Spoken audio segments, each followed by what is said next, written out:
एक साधु एक गांव में हर रोज भिक्षा मांगने जाता था। जिस घर में जाता कोई आटा, दाल या चावल कुछ भी दे देता और वह अपना इस तरह पेट भर लेता था। उसी गांव में एक व्यक्ति उसको हर रोज भिक्षा मांगने पर गोबर डाल देता और यह कहकर उसे डांट देता कि भगवान ने हाथ पैर दे रखे हैं, कुछ काम करके खा लो। वह साधु चुपचाप गोबर लेकर आ जाता और एक तरफ ढेर लगा देता।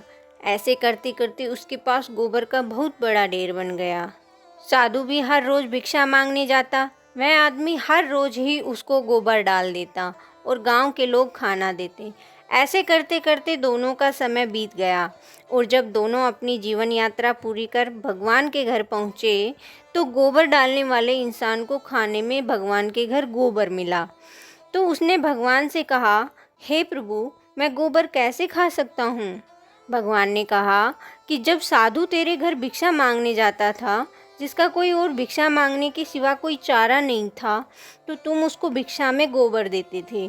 वहीं गोबर का ढेर अब इतना बड़ा हो गया कि तुम्हारे खाने के हिस्से में अब गोबर भी आएगा। तब उस व्यक्ति ने भगवान के पैर पकड़ लिए और कहने लगा, भगवान, मैं गोबर नहीं खा सकता, कृपया इस समस्या का कोई समाधान बताओ। भगवान ने कहा, कर्मों का फल अवश्य ही भोगना पड़ता है।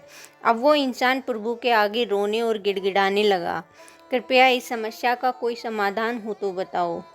भगवान बोले, इस सारे गोबर को तुम हर रोज एक कपड़े में डालकर पानी के साथ धोते रहो, इस प्रकार तुम्हारे कर्म कट जाएंगे। ऐसे करते करते उसको गोबर को धोने में कम से कम 1 साल लग गया और सबसे लास्ट में गोबर का जो आखिरी अंश भूसा और घास का कुछ हिस्सा कपड़े के ऊपर रह गया। तब भगवान बोले, अब तुम्हें यह हिस्सा तो खाना ही पड़ेगा। वह इंसान फिर रोए और कहे कि इसको कैसे खाऊं? प्रभु ने कहा, किसी के बुरे कर्मों को मैं कम कर सकता हूँ, पर बिल्कुल ख़त्म नहीं हो सकता, इसलिए तुम्हें यह तो खाना ही पड़ेगा। भगवान ने उसे समझाया कि तुम गोबर खाने से बच गए, अगर तुम उसको ना धोते तो वह सारा गोबर तुम्हें खाना पड़ता।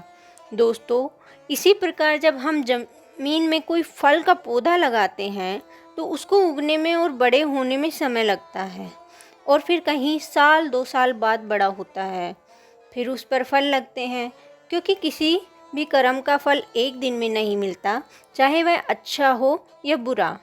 यह अब आपके ऊपर निर्भर करता है कि आप कर्म कौन सा कर रहे हो। फल मिलने में समय ज़रूर लगेगा, पर मिलेगा ज़रूर। यही परमात्मा का नियम है कि हमारे द्वारा किए गए हर कार्य का सुख और दुख हमारे कर्मों के ऊपर ही निर्भर करता है।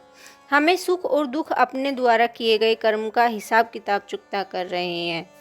दोस्तों, कर्मों का फल हमें अवश्य भुगतना ही पड़ेगा, इसलिए जब हम किसी को दान देते हैं तो सोच समझ कर दें, क्योंकि एक दिन हमें वह डबल होकर मिलेगा। इसी प्रकार हर काम करते समय भी ध्यान रहे कि हम कौन सा काम सही कर रहे हैं, कौन सा गलत हो रहा है।